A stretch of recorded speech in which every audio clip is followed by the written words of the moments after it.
On this week's episode,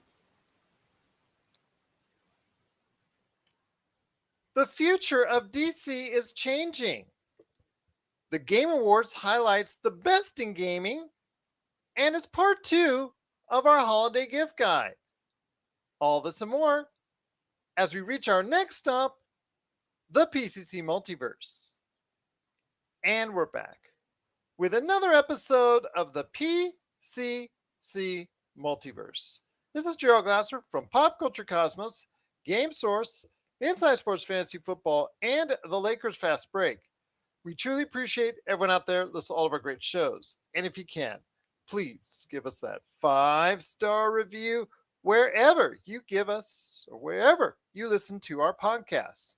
Plus, if you can like, share, subscribe, follow, or do whatever it is that you can to support us right here at the Pop Culture Cosmos, Game Source, Inside Sports Fantasy Football, the Lakers Fast Break, Vampires and Vitae, Wild Beyond the Witchlight with Wizard and Wine, and we will tell you what, if you do not subscribe now, you're missing all the fun and all the action right there for you at Wizards and Wine, Wild Beyond the Witchlight, and Vampires and Vitae, plus popculturecosmos.wordpress.com, and all the great things that we do at Pop Culture Cosmos and Game Source on Facebook. In fact, we updated our Game Source Facebook page with the latest news and information coming from the Game Awards, with all the great information, with all the latest videos, the hot videos right there for you. Plus, Pop Culture Cosmos covers the latest news and trends in pop culture each and every day right there for you. Pop Culture Cosmos on Facebook. Plus, we have a ton of hours in the archives of the great tabletop RPG action that only we have. And if you could support all of that, it is sincerely appreciated. But it wouldn't be a PCC Multiverse without my good friend. She is the mastermind behind everything that we do here at the Pop Culture Cosmos and tabletop RPG action. She is making her list and checking it twice. You got to go ahead and check out what she's doing today at Vampires of Vitae, along with her awesome husband, Robbie Ross, and of course, Wizards and Wine, Wild Beyond the Witchlight, where she coordinates between not one but 2 tables in 2 different countries. It is my good friend who recently celebrated her 18th birthday. It is Melinda Barkhouse Ross. And Melinda, again, you've been hard at work, finishing every little aspect of your holiday gift guide. I know you're ready to present it, and I'm wishing you and all the people out there ready to spend their money very much, hopefully, a great holiday season. Absolutely. I mean, are we just going to get into this thing? I'm just going to shock everybody with the brilliance of this list, or? No. Holiday Oh, gift okay. guide, that comes on the back end of the show, where the holiday gift guide part 2, we had a great part 1. Josh, went off on a lot of great things that you can get out there that are a lot of great suggestions. So go ahead and check out the Monday episode if you didn't already, right there for you wherever you get your podcast. Plus, I threw in something I thought was really cool too, at a bargain price, by the way. Thought that was really good. So we've got more great holiday gift selections for the pop culture fan in your life. Plus, I have a live unboxing of a outstanding new tabletop RPG you can buy on the 13th as a tabletop RPG gift for your fan in your life. Wait till you hear what it is. You're going to find out coming up on the back end of the show. Plus, also as well, we'll be talking about the Game Awards and also a little bit of background stuff going on with the Microsoft Call of Duty thing, as far as the Microsoft acquisition of Bethesda and Blizzard and all that going on. Excuse me, Microsoft and Blizzard and Activision and all that. So we'll talk about that coming up in a bit. Plus, also as well, some other great things, including also as well the DC universe being shaken up by the new regime right there for you. We'll talk about what big IP has a different future. That's coming up on the show as well. But first, my friend, it is the Game Awards 2022. Jeff Keighley doing his Jeff Keighley things, his usual announcements, his usual awards. I mean, a lot of games that were viable were there and representative. A lot of awards were given out. A lot of people thought that heading in, the smart money was on God of War Ragnarok, and God of War Ragnarok did win a lot of awards. But the game of the year, hold on to your chair, was the, I won't say it's too surprising, but it was surprising as a breakout hit this year. It was Elden Ring. Your thoughts on Elden Ring being the 2022 Game of the Year for the Game Awards? It makes a ton of sense. Honestly, that was a video game that I did invest in. Haven't invested enough hours in, but it's a stunning game and wide open. And very cool. And yeah, the visuals on it were stunning. And I'm just playing it on the PS4. I'm not playing on a PS5 with those new incredible graphics and stuff that Elden Ring was kind of designed for. Mhm. So there are even aspects of the beauty and clarity and detail of Elden Ring that I was missing, and I was still impressed with the game and the gameplay. So yeah, I completely agree with that. Fantastic. It is a fantastic, win for Elden Ring. A lot of people were really, really excited for that because I think it was coming in probably around second. I think as far as the betting is concerned, a lot of people had it really high up there. I think people started taking notice because of the fact it was released right around Horizon Forbidden West Mm. and Gran Turismo 7, and it came out and it just bowled those two over. I know we talked about earlier this year how the popularity on that game just really took took a bite out of all the momentum that Horizon Forbidden West and Gran Turismo 7 were going to have, basically, rendering them as afterthoughts. And look what's happened since. I mean, the popularity of Elden Ring, all the things that are going on. They're adding new Colosseums as far as DLC is concerned. That's coming up in the not too distant future, from what I understand. And it has become a phenomenon by, I guess, a good studio, a really strong studio, but a studio that was not as well known as the Sonys, the Activisions, and it's going to turn out to be one of the biggest games of this year. Yeah, no question. I had, um, uh, the group of girls that I play with back in Halifax. They often get together and also, game online together. Mhm. And Elden Ring was one of the games that everybody picked up, and everybody was playing together for a while, along with Diablo 3. Believe it or not, I Mhm. managed to talk everybody into picking up that one. So Yeah. Diablo's always around when I'm around, but Well, From Software really does a great job of those type of games. The Souls like games, it really does a great job of those type of environments, and I think it's I think it's an award that was well deserved for Elden Ring. yeah, absolutely. A fantastic game. It's a challenging game, so it's if you're just, picking up a console and kind of getting into video games for the first time, don't get discouraged. It is a tough one to get the hang of controls. I found personally, I'm coming from though like games where it's just hack and slash all the time. I love that stuff for some reason. Mhm. But I found Elden Ring, you needed to have a little bit of finesse, I found, with the controller. And perhaps that's just me and my sloppy hands. I don't know, but yeah, no, it's a fun game to play. It's challenging, great story, and again, just like stunning graphics. Stunning. And I think that's what a lot of people take away is how beautiful the game looks.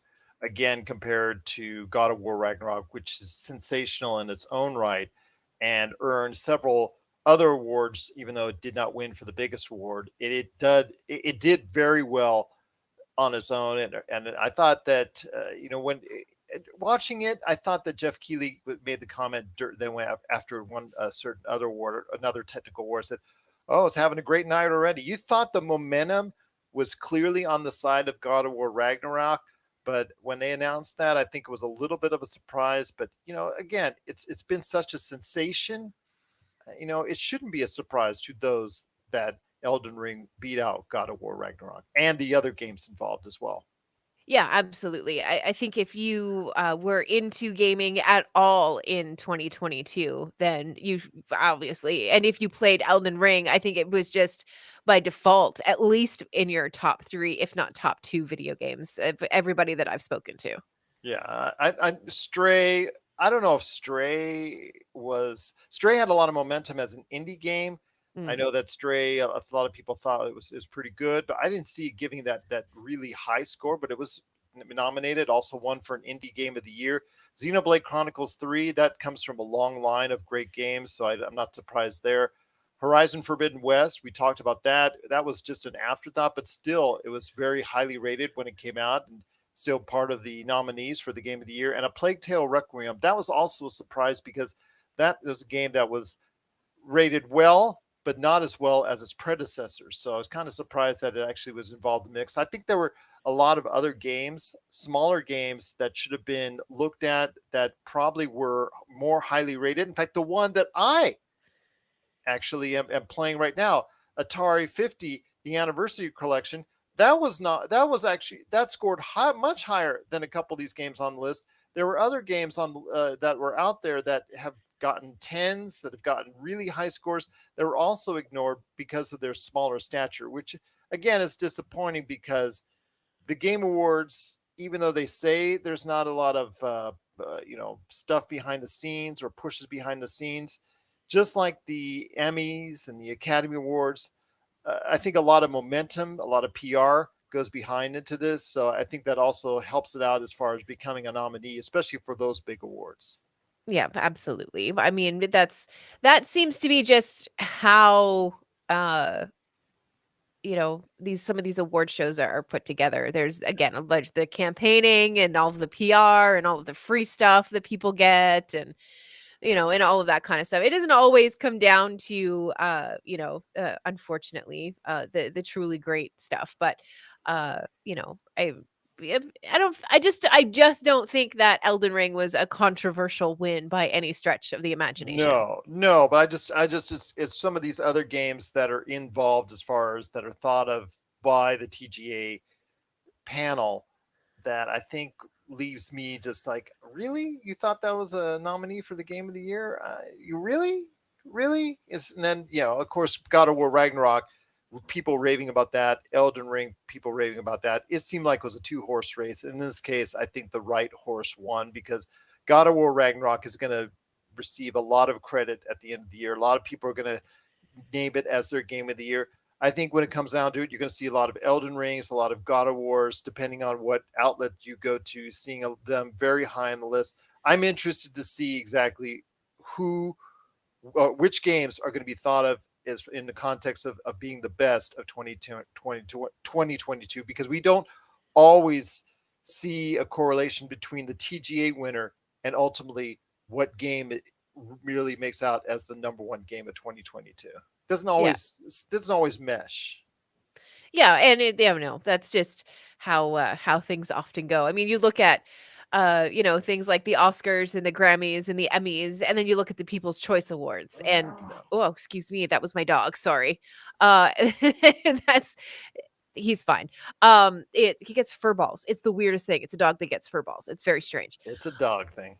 Yeah, weird. But yeah, I think that now I've lost my train of thought. When it comes to them, there'll probably be a lot of other games, or there'll be other games that will be thought of by outlets as being their number one choice, as opposed to even Elden Ring or God of War Ragnarok. Although those two will be highly considered. Yeah, that's where I was going. So you have things like the Oscars and the Grammys and the Emmys and all of that stuff. And you have, all of the winners and people that were nominated and shows that were nominated, movies and all of that. And then you get to the People's Choice Awards, and it's a lot of those same things, but oftentimes you'll see maybe a different winner because the Yeah. people vote versus, a panel of critics or something like that. So Like for instance, right now, Everything Everywhere All at Once, which we absolutely love, mhm, that's going to get a big push for Oscars and possibly a Best Picture, et cetera, et cetera. But maybe a movie that just comes out like this weekend, a movie that's coming out this weekend in The Whale, which is going to have Brendan Fraser, everybody pushing that for as far as a performance. But for yeah. the movie itself, it may be on a lot of top 10 lists, but it may not be even nominated for a Best Picture of the year. Yeah, it's late to kind of land those big prestigious things, but you know what? There is a Brandon Fraser renaissance right now, much like we saw Oh, with yeah. Keanu Reeves a couple of years ago. So don't be surprised if that does get nominated and wins an Oscar. He will. I think he will. Yes. I think Yes. he actually is already odds on money here in Vegas to Yeah. already be the best actor. I think the movie has a bigger challenge in and of itself. So I'll just Yeah. leave it at that. But now that's why what they do, like seemingly like 14, 15, 200 best picture nominees against, I'm kidding, it's actually 8, but they expanded it when they wanted to include, like, for instance, let's say Black Panther Wakanda Forever, or a movie like Top Gun Maverick that makes a ton of movie at the box office, which would normally get nominated. They now throw that in there. That's why they expanded the Right. number of nominees. But once again, it's the Game Awards. Again, congratulations to Elden Ring on winning the Game of the Year. But before we head to the break, my friend, there were a lot of game announcements, which is the real reason why we're there. We all care a little bit about the what's going on with what's the best game of the year voted by TGAs. That's great and all, but the game announcements that's there, the world premiere videos that are showcased. That's what we really want to talk about. That's what we really want to know. We got to see footage of a lot of great games, including the new Star Wars Jedi Survivor. That's coming out on March 17th. We got to see that. That's the sequel to Jedi Fallen Order. That one's looking sensational. New DLC expansion trailer with Idris Elba for Cyberpunk 2077 Phantom Liberty. That's going to be a new DLC that's coming out in 2023. That looked really good. Kojima brought out a new Death Stranding 2 to showcase. So you got Norman Reedus all over the place in that walking simulator. I know a lot of people were talking about that as far as, great, we're going to go ahead and see him walk with some crates all over the place again. But hey, Death Stranding 2 officially was announced. I know Ken Levine, who is the mastermind behind the BioShock series, he moved on to his own company and is now creating a new game which looks very similar to BioShock. When you see this video, Melinda, you will say it's like BioShock 4. It's called Judas. And Hmm. that one is coming out in the not too distant future. Hades 2, a sequel to the very highly acclaimed, really, really cool PC game that came out on consoles afterwards, but really made its mark in the PC world. That is coming out as far as the sequel in 2023 in early access. You've got Armor Core 6, Fires of Rubicon. That was announced. A new Transformer game is announced. Final Fantasy 16. I know Josh is going to be big into this. June 2023, June 2020, June 22 of 2023. That's when the new Final Fantasy 16 is coming out. You got a ton of things that have been announced. I'm sorry. Street Fighter 6, Tekken 8. You had a lot of those fighting games. They both showcased their new trailers for when they're coming out in 2023. Street Fighter 6 is coming out June 2nd, and then you got Tekken 8 also coming out in 2023. My gosh, it was a lot of great stuff that was announced. New DLC for Horizon Forbidden West. There's a lot of stuff. Warhammer for Robbie. Warhammer Mm-hmm. 40,000. Space Marine 2. That was showcased for 2023 release. Ooh, he might like them. Yeah. Big time. Bayonetta Origins. That is actually a top-down scroller that looks really cool. It shows the origins of Bayonetta. Thought that was kind of different, something I wasn't expecting. Hellboy is getting a video game adaptation, so that's going to be coming out also in the not too distant future as well. I know that Josh is a big Hellboy fan. I knew there was something I forgot. This little indie game. This little indie game called Diablo 4. Have you Oh ever yeah. heard of it? No, no, it does not. It's not ringing a bell at all. Okay, well, Weird. I guess Blizzard, this kind of semi-known company Yeah. who actually right now their status is up in the air because the FTC has announced that they're going to file a lawsuit trying to block the purchase of Microsoft and Blizzard and Activision, all kidding aside.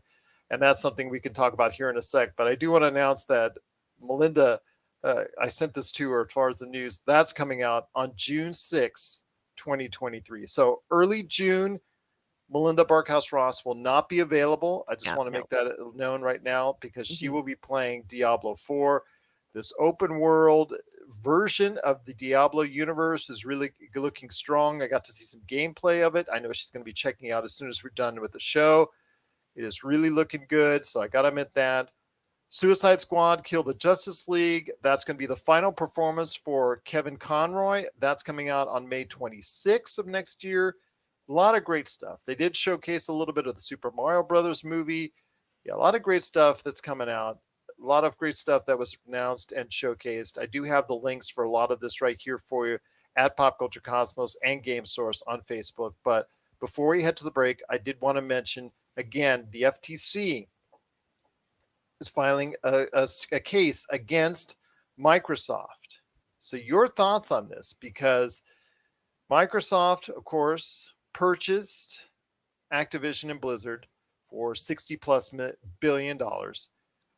They want to go ahead and get everything wrapped up by next year. There's been issues in the UK and the US about allowing it to happen. The FTC says it's creating a monopoly. In recent days, they made sure Microsoft said they offered PlayStation, Nintendo, and also Steam 10-year rights for Call of Duty, to mean that Call of Duty would be on those platforms for the next 10 years. They would guarantee that.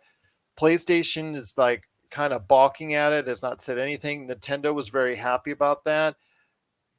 Gabe Newell of Steam said, I know they're good. They're going to be on PC regardless. I don't need an agreement for that. I already know that they're going to be PC forever. So your thoughts on this? I mean, this is something that's been. I don't think it will create a monopoly. I really don't. I think this is a lot of sour grapes started by PlayStation. I think PlayStation's had the ear of the FTC and also in UK to hold this up. It's already been approved in other areas around the world. I really think that there are other large companies out there. Well, let's say Sony buys 2K tomorrow. Would that be any different?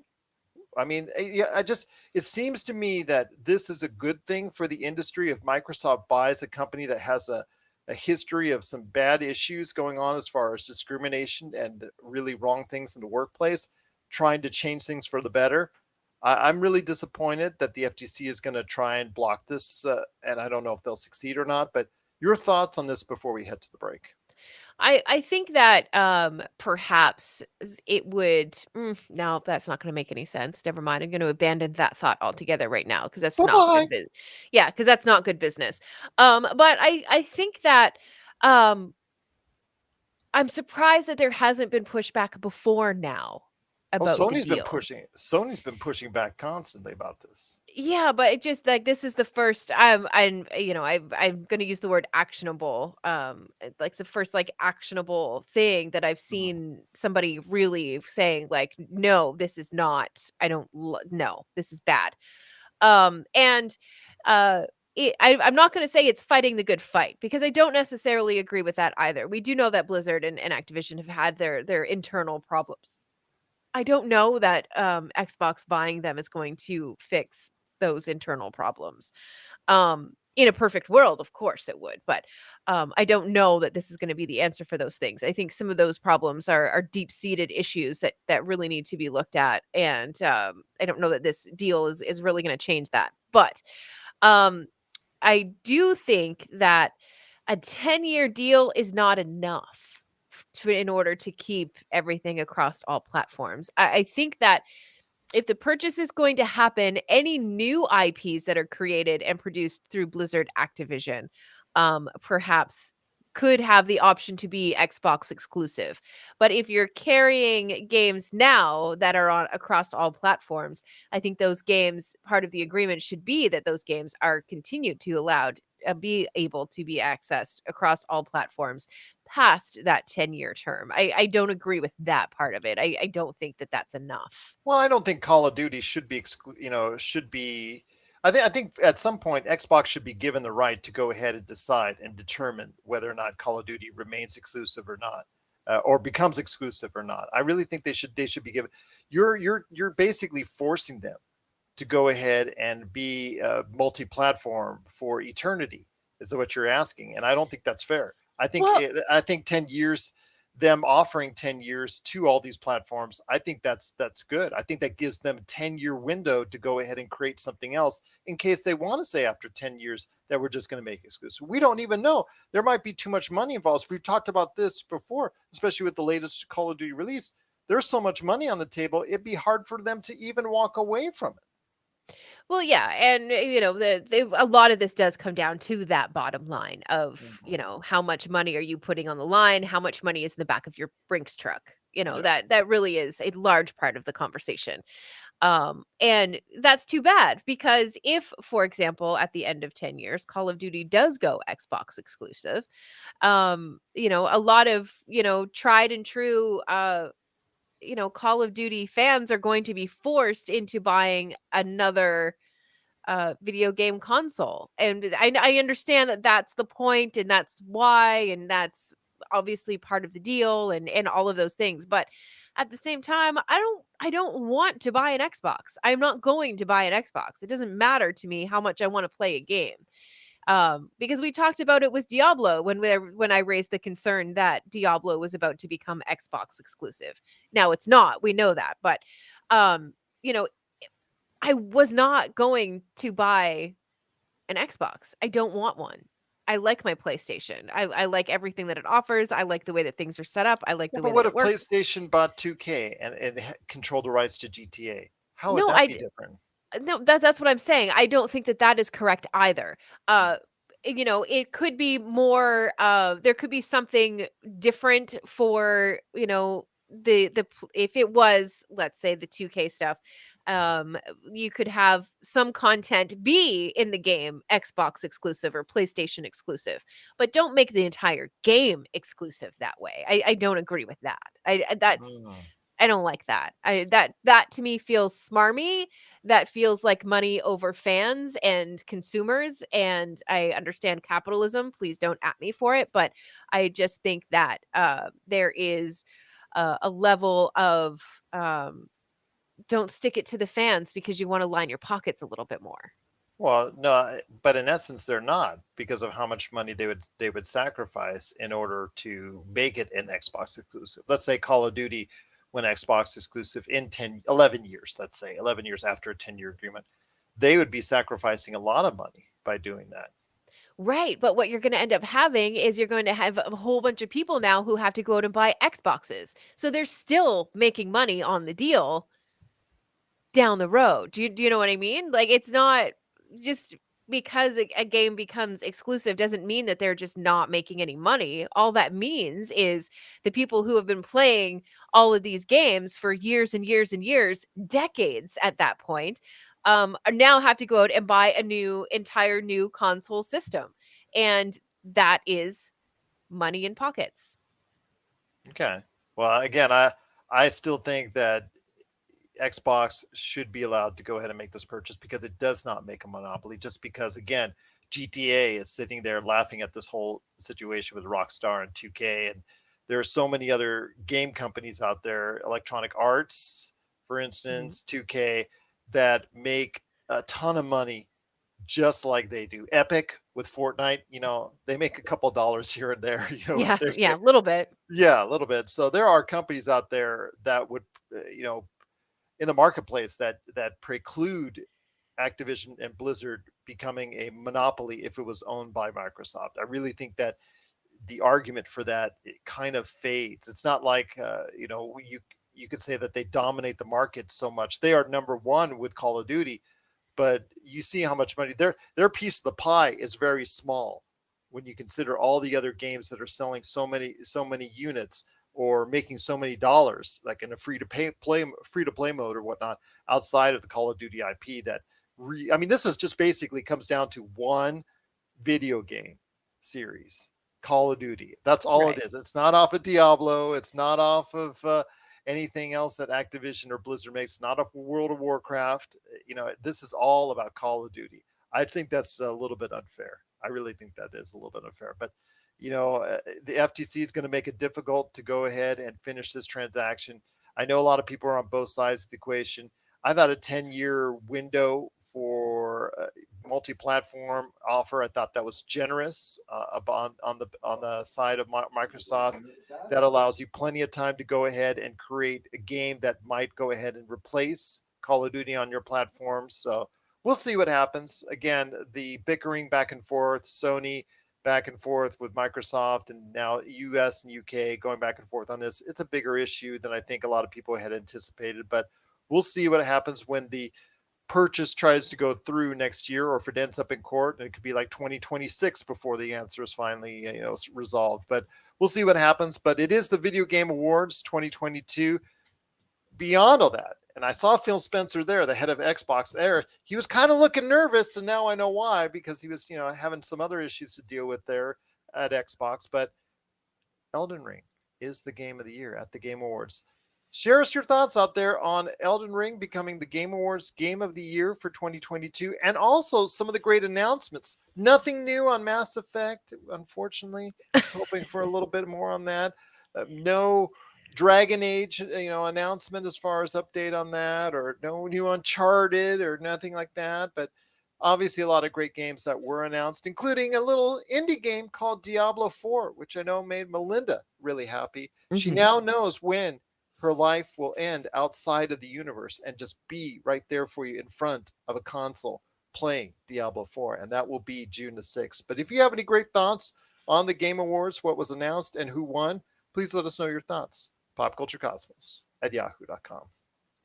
Well, we're back with the PCC Multiverse. It's Melinda Barkhouse Ross and me, Gerald Glassford. Before we head on out, we got a couple great things to go ahead and talk about, including the DC Universe. I don't know if you picked up wind on this today, my friend, but I guess Gal Gadot over the weekend was so excited. The third, it was not third, but it was the anniversary of her being selected as Wonder Woman. Her being told and announced is that she was going to be Wonder Woman. She was so excited to go ahead and share that anniversary on social media. And then she said she was excited for what was to come because she was working with Patty Jenkins on a new Wonder Woman 3.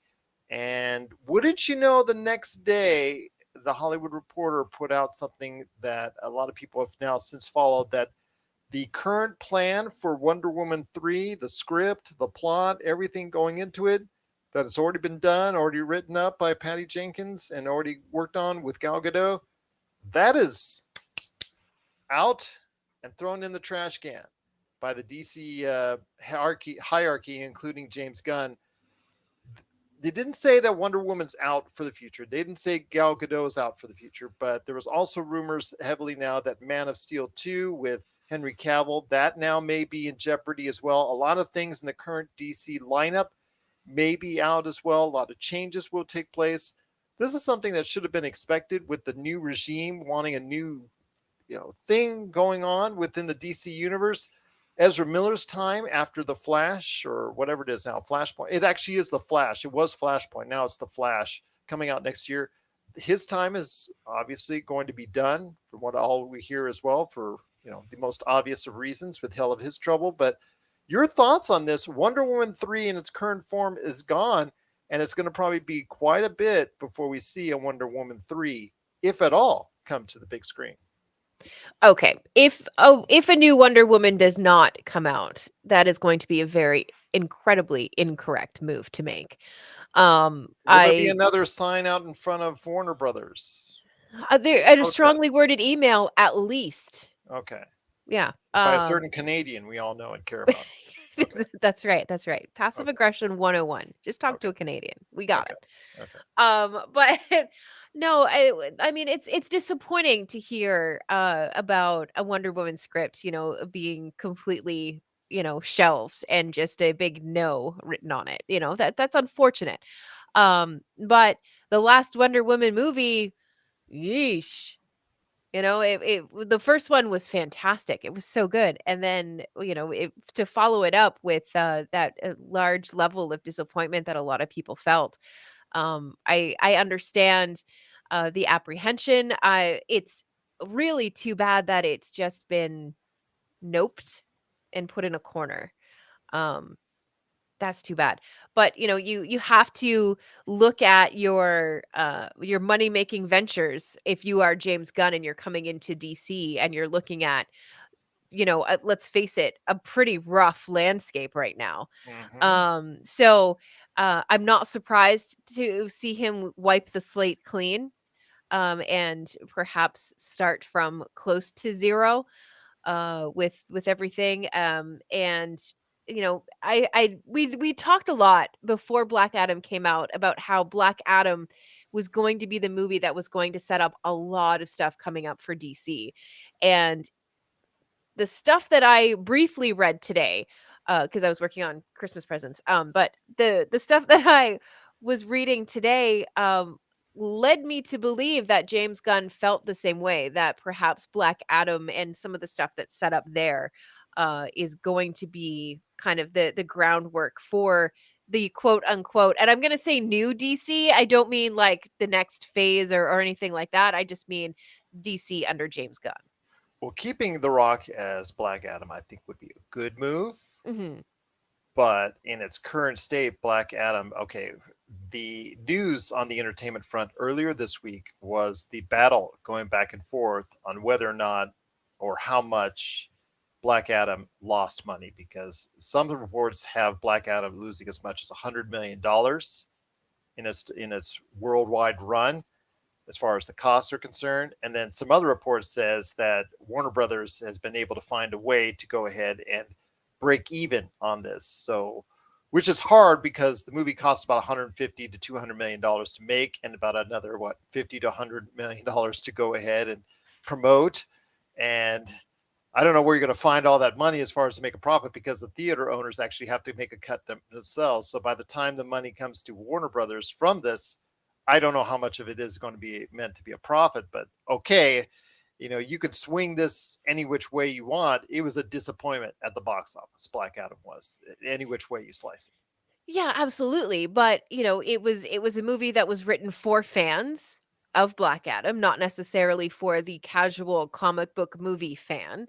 And, I think that they did that purposefully. I don't mean they've lost, $100 million on purpose. I just mean that the content of the film and the way that the story was told, I think was done deliberately. And a film doesn't have to be successful, to begin to lay a foundation for something new, for a breath of fresh air, for a revamp or a restart of the DC universe again. Because let's face it, DC, it just has had trouble just kind of getting the engine started and getting in the air.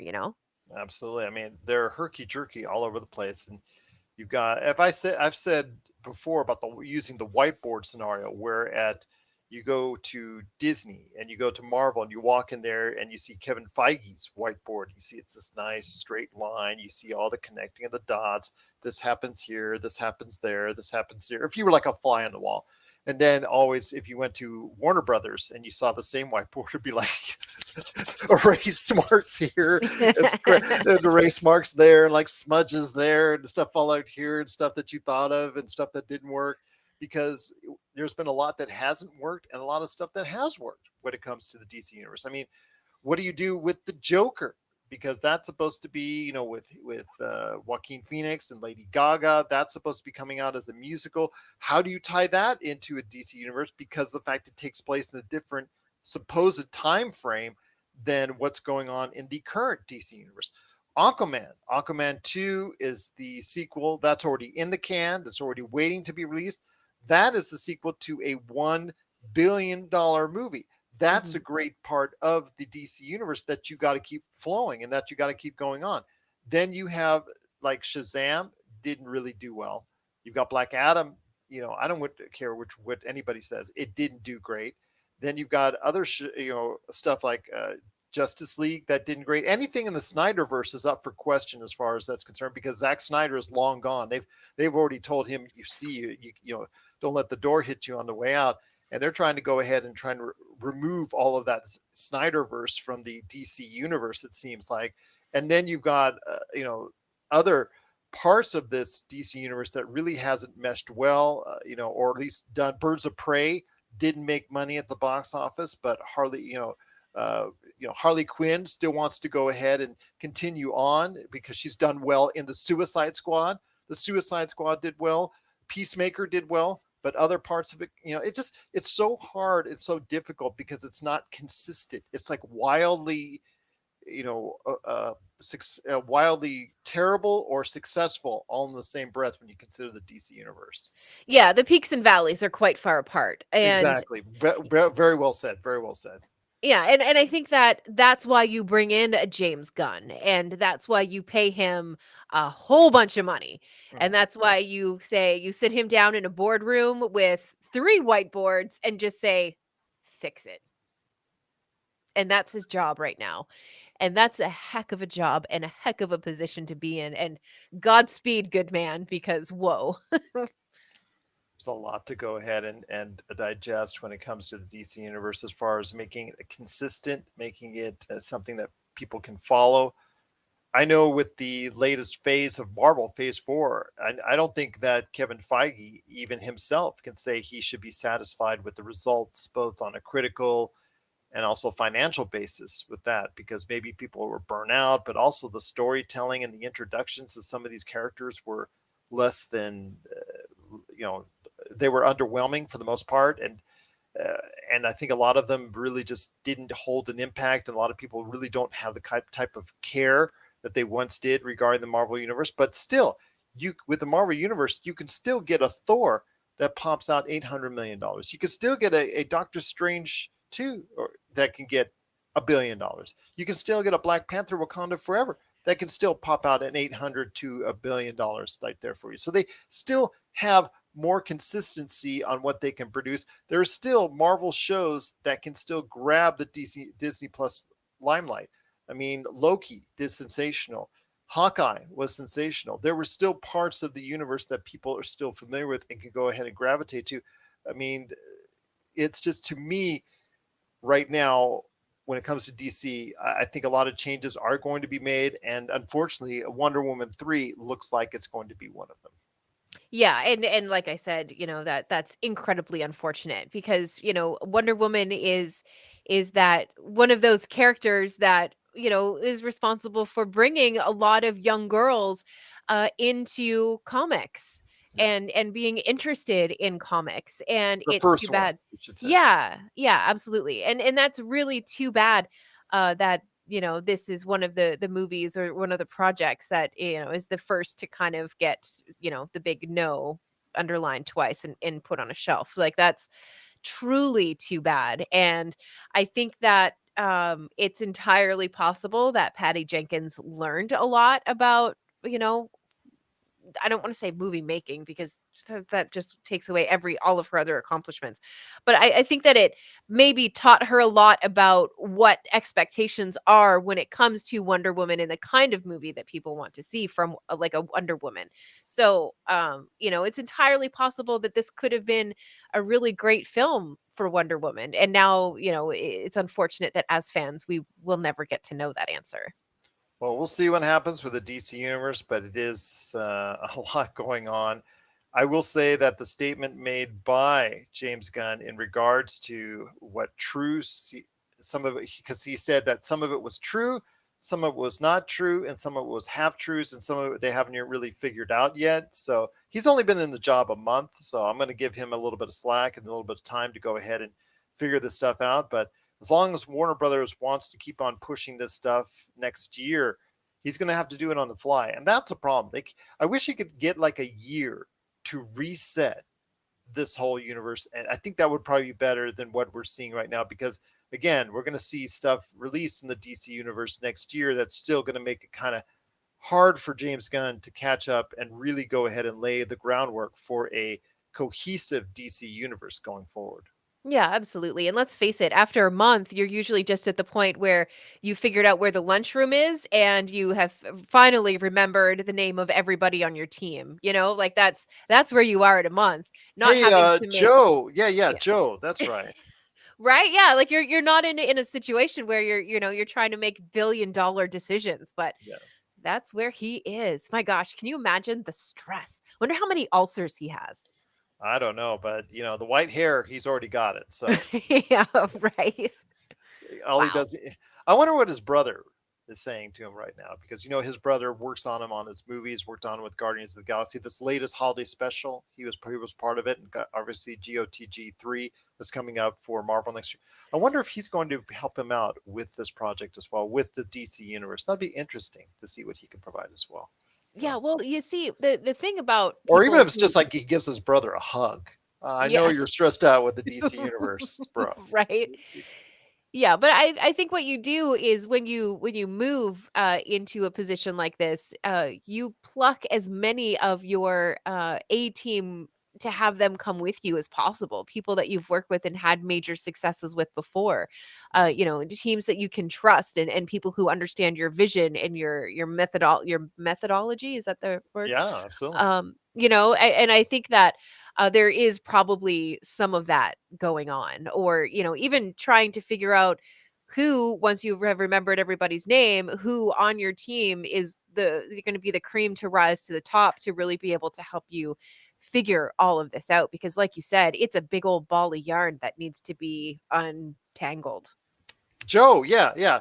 Mm. Yeah, I got you, man. You're good at what you do. You're gonna help me go ahead and untangle this DC universe for you. We're gonna go ahead and work on it together. Okay, Joe? Okay. All right, there you go.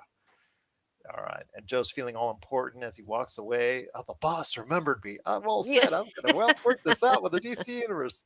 All right. Right. Yes. He little does he know, if it goes bad, Joe is the one that's gonna be blamed. But Of course, that's usually how it goes, right? It all rolls downhill. that always does indeed. But what are your thoughts out there on the future of the DC universe? Hearing that the current, I guess, formation of Wonder Woman 3 and what it was planned out to be has been scrapped, and possibility of Man of Steel 2 has been scrapped, and the future of the DC universe is being changed by James Gunn among the individuals that are now in charge at the DC universe. So, what are your thoughts on the changing DC universe? Please let us know your thoughts. PopCultureCosmos@yahoo.com.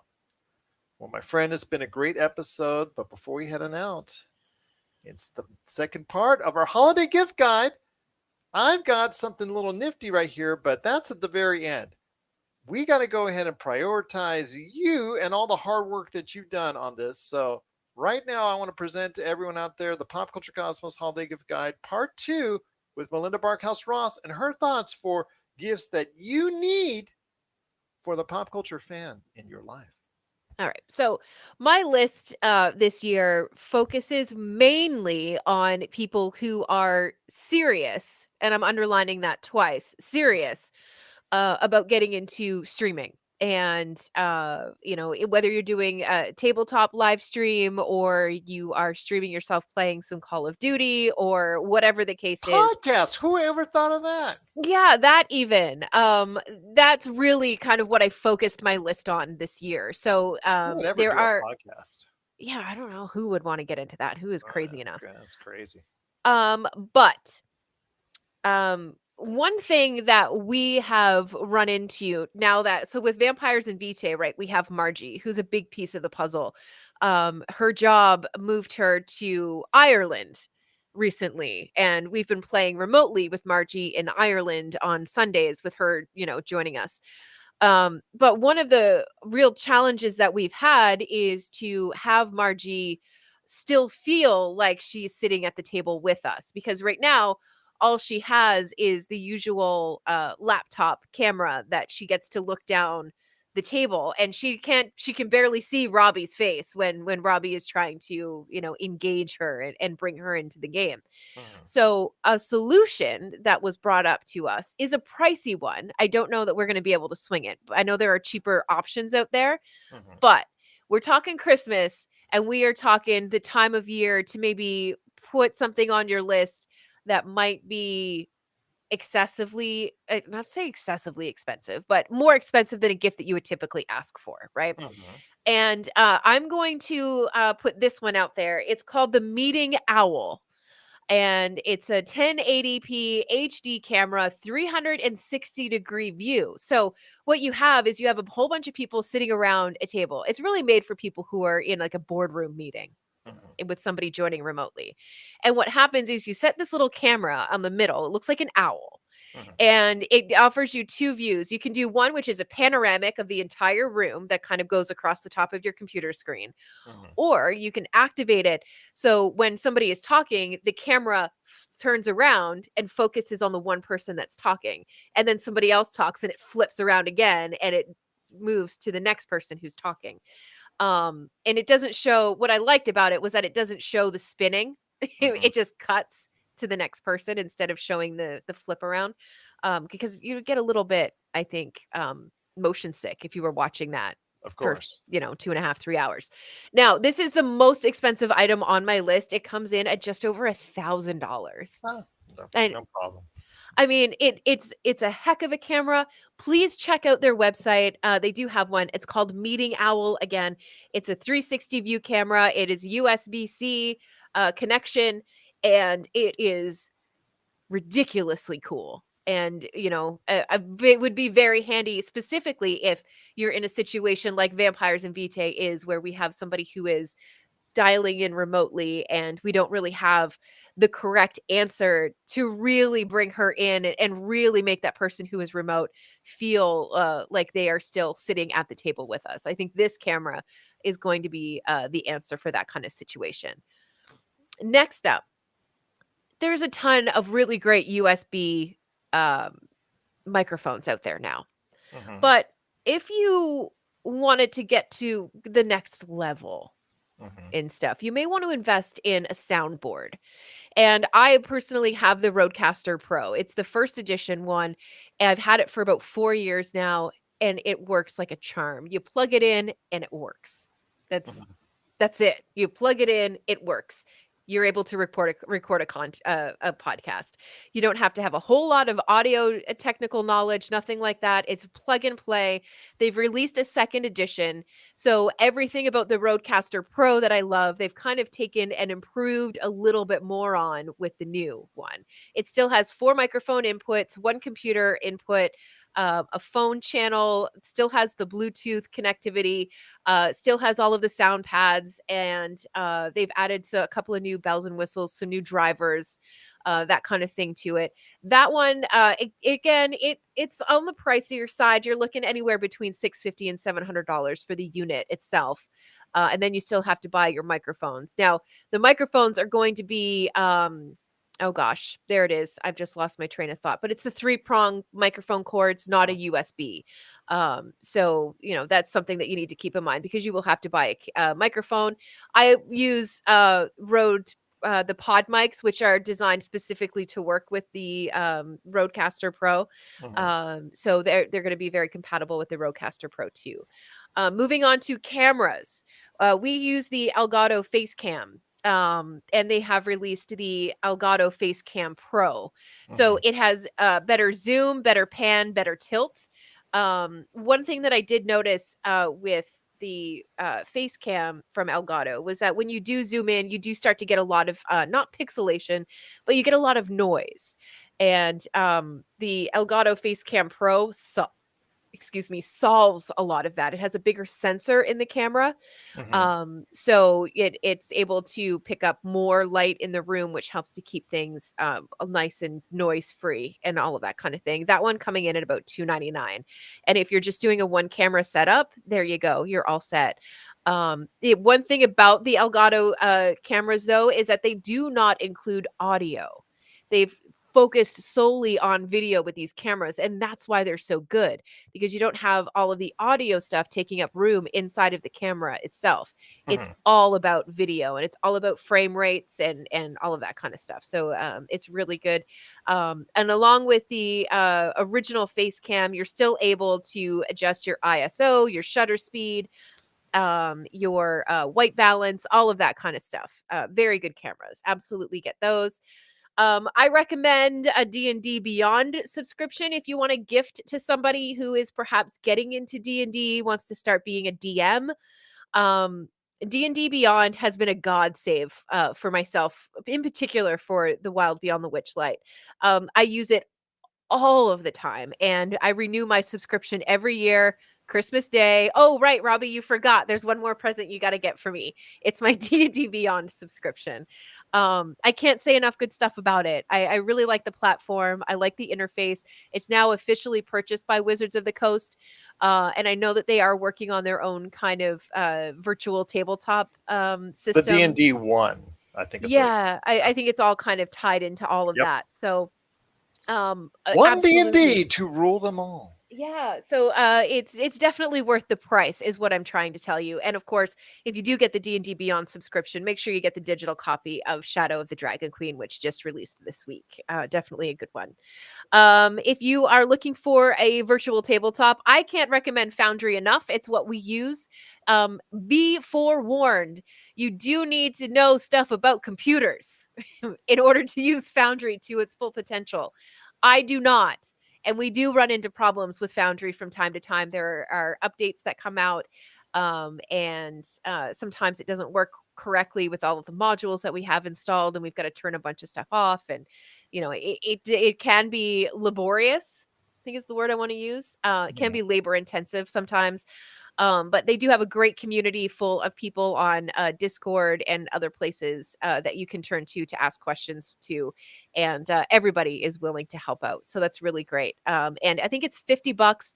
You pay it once a year to get a new key for the software, and it's really great. Slick stuff.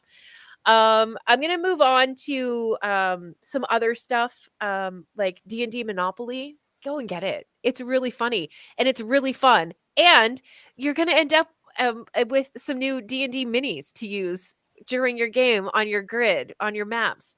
If you just take your tokens out of your Monopoly game. Discovered that little cheat and I thought it was quite fun. So yeah, do recommend 10 out of 10. Um, I'm going to talk about Etsy for a minute and all of the indie dice makers out there. They are getting very, very clever. They have liquid core dice. So you roll the dice, and the inside of the dice is liquid. So you get this beautiful sheen of glitter and pearlescence and stuff inside of the dice.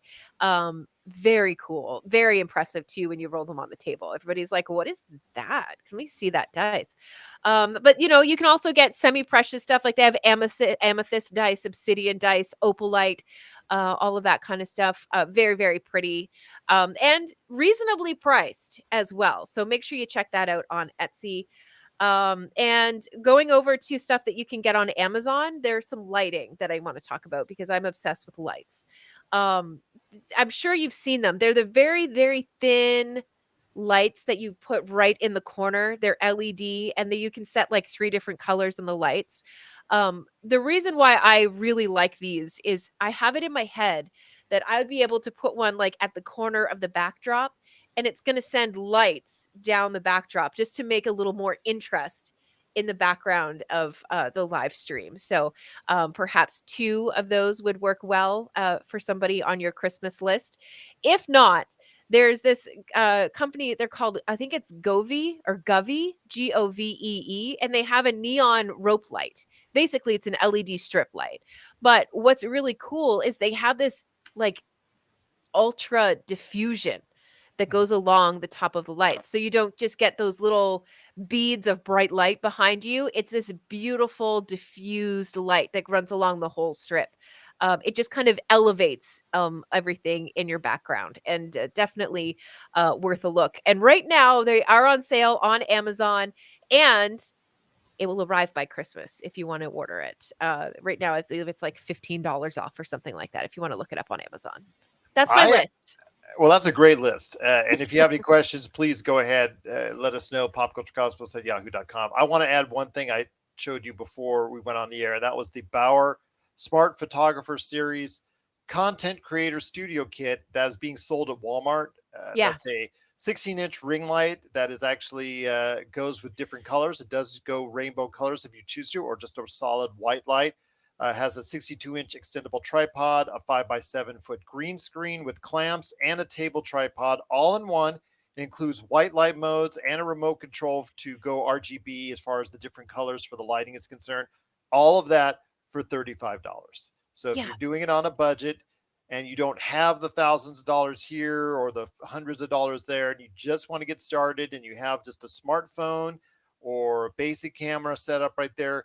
That I think is a great way to start off as far as making sure that you can go ahead and present yourself on a streaming platform. Very good, very well. I think it really, if you utilize it right, I think it's a great value at $35. Yeah, that's where we started with Vampires and Vitae. We had one webcam. Mhm. I think it was like $50, and we had two cell phones. And one of the cell phones we borrowed from one of our players when they arrived at the house and turned it into our camera. So, everybody starts somewhere. The I could important just see part, you. Just, I'll be taking that. Thank you very yep, much. that's pretty much how it went. It's like, how's the charge on your phone today? Who has 100%? Because I'm using your phone for the stream today. That's pretty much how it went. But um, the important part is to just go ahead and get started. The stuff that I was talking about is like not stuff that you have to have. This is like the good stuff that you can upgrade to, or the stuff to try to maybe get one piece here and one piece there, just something to keep you motivated, always trying to improve your stream. That's really the fun part, I think, of all of this stuff, is finding new and interesting tech pieces to add to your gear. It's really fun, and I really can't recommend getting into it enough.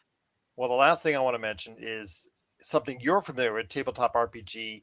The One Ring is something that you got a hold of as far as at least little bits and pieces of it that really intrigued you. You told me in the community it's really becoming something popular.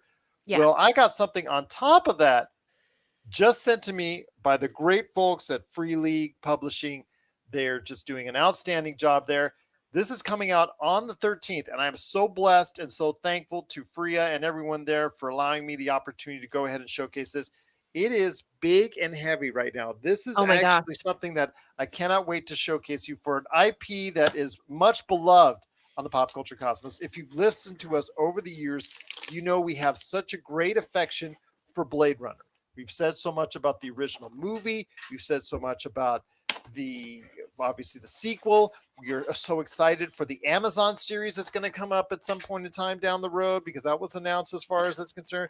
The animated series that we thought was really cool as well. Almost anything the Blade Runner universe has really got us going. And next week, as I unbox this now, just to let you know, I've got it right here for you. Oh Ah, man. just incredible. How does it Incredible. smell? Give me box smell. How does it smell? Oh, styrofoam-erific. Styrofoam-erific. So the Yes. first thing I'm going to take out is right here.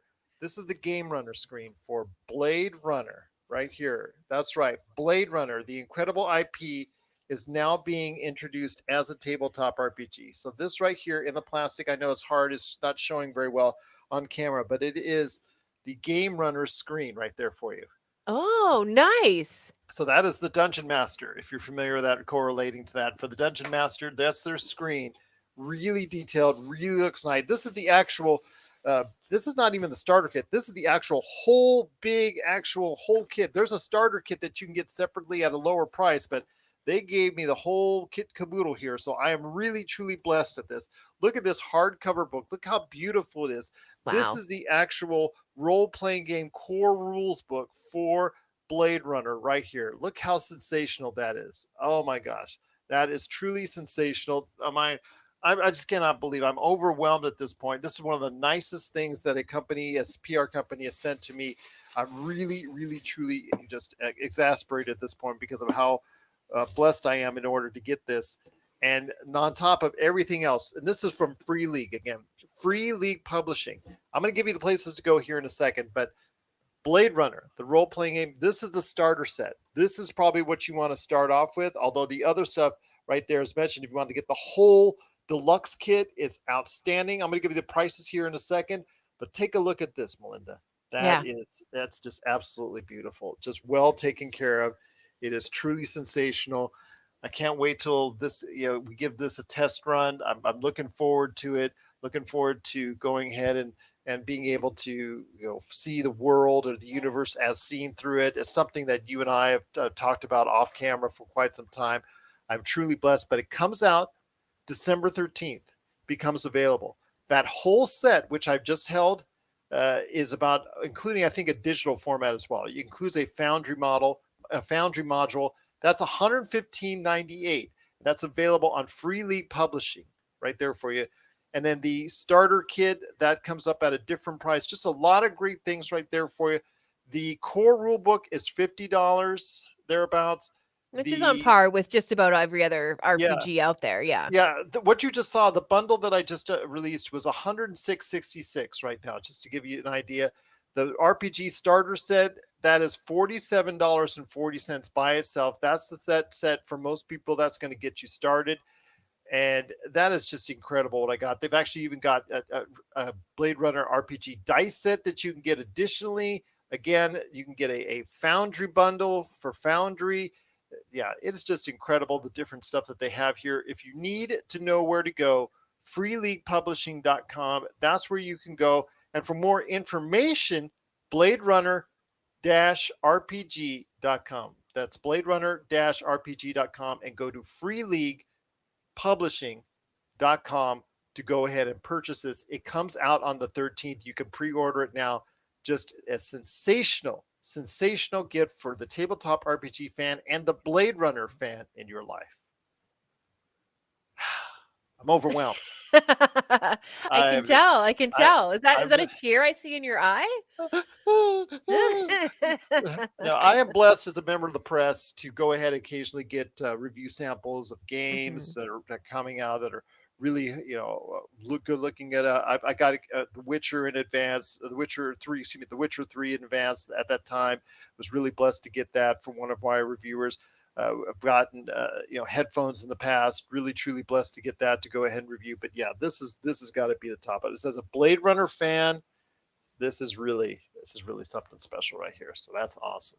Just truly awesome. So that's my holiday gift guide suggestion right there for you. If you really got a fan that had no idea this was coming out, it's coming out next week, and you can go ahead and get it. And it probably will come before Christmas. If you order probably by the 15th, Mm. this came for me in less than 10 days. So I think the same would go for you on that. So if you get a chance, please go ahead and order it today. Pre-order it now, and it releases on the 13th. It is Blade Runner, the role-playing game. So yeah, there you go. Holiday Beautiful. gift guide. All right, some great suggestions out there for you. But if you have any thoughts or any suggestions of your own on a holiday gift that you think should be great for a pop culture fan in your life, please let us know. Popculturecosmos@yahoo.com. Well, my friend, it's been a great episode. Any last thoughts before we head on out? Yeah. Merry Christmas, happy holidays, all of that. If you have any questions, right? You're gonna put that under your pillow tonight, aren't you? Precious. Yeah. My precious. Absolutely. Oh, well, yeah, yeah, I can talk about this. We can't recommend The One Ring enough. It's a really interesting take on a tabletop RPG. We've done the character creation, and once this is going to be a weird sentence, but once the rodeo wraps up here in Las Vegas, we're going to have the opportunity to get back to the table and actually get into gameplay. But just the character creation, we could tell that it is something special. And I do know, at least I have read in a lot of the dungeon master groups that I'm in, a lot of people are abandoning D&D and going exclusively with the One Ring. So There you go. that's a pretty big statement right there. And your next game after that could be Blade Runner. Blade Runner, indeed. Oh man. Go after those replicants. All right. Well, there you go. Once again, it's the Pop Culture Cosmos bringing you the greatest in holiday gifts right here at the Pop Culture Cosmos, indeed. So, for Melinda Barkhouse Ross, this is Gerald Glassford. It's another beautiful day in paradise right here in the PCC Multiverse. We thank you for listening. And here's hoping you have yourself a great